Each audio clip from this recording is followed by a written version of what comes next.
Alright, well, the last couple of reviews have been like Friday Night Funk and stuff, but this is different. This is a pre-release review. Your boy got a review copy of a game. Ah, you love to see it.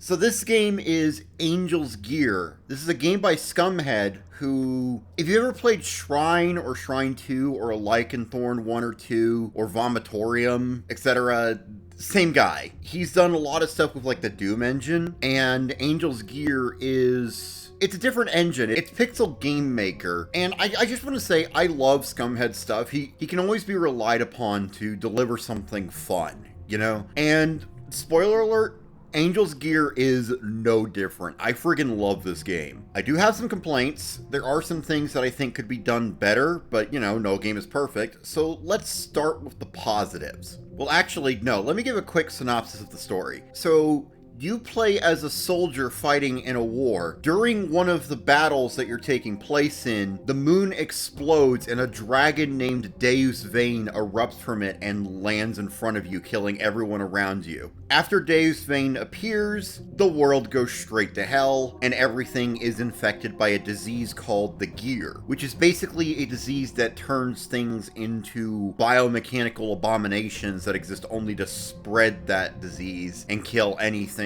that can't be infected. You wake up sometime later, and your job is to find a way to stop the Gear from spreading further and beat back the infection and eventually kill it at its source. Angel's Gear is a Metroidvania, but it leans more on the Metroid side of things, I find. I think the best way to describe it would be if Super Metroid and Dead Space had a baby. And you'll see what I mean when I say Dead Space. So, you know, you've got the standard controls of like, you know, you move around, you aim, you shoot. But in Angel's Gear, you can't move while shooting. You have to stop in place and manually aim. Angel's Gear is definitely like taking some cues from horror games. So it's all about like methodical combat, being careful, managing your resources, etc., etc. It's a really fun gameplay loop, and I like that you actually have to stop and aim, because it creates tension, because if you don't pick the right time to aim, then you could get slapped before you even, you know, take a shot. The weapons feel impactful, everything like just works really well, I find, in terms of the combat feel. The movement feels really good. It's slower than you'd expect from, like, you know, a typical Metroid game, but the size of the world definitely accommodates that, in all honesty. And you do have, like, a run. You can dash. It's just you have to actually dash in order to move quickly. Most of the time, you're going to be moving at a, well, not a snail's pace, but at a rather steady pace, which I think does a good job of retaining tension and making sure that, like, you're not rushing into anything. Like, you will very quickly learn in Angel's Gear that if you rush into fights, you're going to get destroyed. You have to take things carefully, one at a time. I mentioned resource management, and the way that Angel's Gear goes about it is you have a limited amount of ammo, and this is where the Dead Space comparisons come in. If you melee an enemy, you can knock them down and then stomp on them to get ammo back. But another way you can actually restore ammo is by using your healing consumable, which you get 3 charges of, and it restores some health as well as some ammo. And I think that's actually a really cool idea, because it creates a risk-reward system of like, do you want to use it to get ammo back now, or do you want to wait until you absolutely have to use it to get health back? It's really fun, genuinely. I really like the gameplay of this game. And additionally, like, for another positive, I think that the general atmosphere is really good. The music is fantastic. The mood is great. The music was actually made by Scumhead himself, and I think he did a great job with it. It's not as bombastic as the music for Shrine 2 or Vomitorium, but I don't think that bombast would fit Angel's Gear much, if at all. The art style is also really nice. I really like just the general aesthetic. Everything seems so weird and alien in the best way possible. And the character designs especially are fantastic. Everything just looks really good. Scumhead never fails to disappoint in the art department, I find. He's always able to come up with really interesting, like, character designs and world aesthetics. It's absolutely amazing what he's done here with the general look and feel of the world. I also like the save system. If you kill an enemy, they'll stay dead as long as you save before you die. So you can like slowly whittle away at a particularly tough encounter by taking enemies out one at a time, or you can try to get rid of them all in one go just to save time.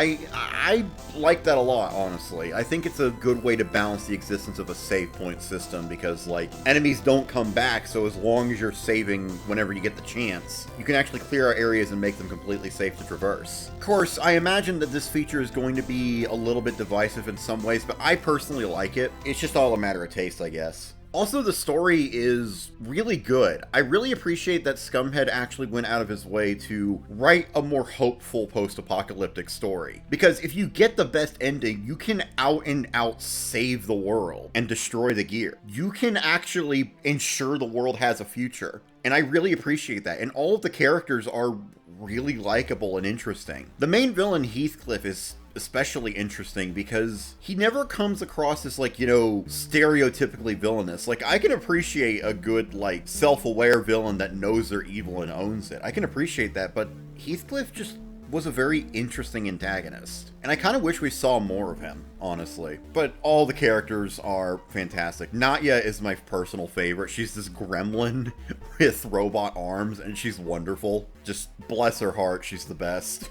Also, the bosses are all generally pretty good. There's a couple that are just kind of okay, but there's none of them that I really ever felt were unfair. I will say, and I'm going to get into negatives here, pretty much every boss, aside from a few exceptions, the final boss being one of them, has an instant kill attack. Granted, it's telegraphed, and once you know the tell, it's easy to deal with, and nearly every boss has a checkpoint before it. So if you die, you're not really losing much progress as long as you save before the boss. But I can imagine the one-hit kill attacks can piss off some people. I can imagine some people are going to get mad about that. It's whatever, it's manageable, and once you know the tell, it's easy to deal with. Also, for some reason, the final boss does not have a checkpoint before it. I mean, I know the lore justification for the checkpoints is that Nadia built them, and the final boss takes place in another dimension where Nadia has never been. So I guess it makes sense there's not a checkpoint there, but I don't know, man. It's just a little annoying. Thankfully, the final boss does not have a one-hit kill attack, which Scumhead has told me was like a balancing act. And this is one more thing that I don't personally mind, but I feel like some people should know going into it. Angel's Gear is not a very long game. I beat it in roughly 4 hours. I still had a good time with it. I had a great time. I had a lot of fun. Because I personally don't mind if a game is short. As long as that experience is condensed and fun, I don't mind if it's on the shorter end. But I feel like I should mention it for people who are like,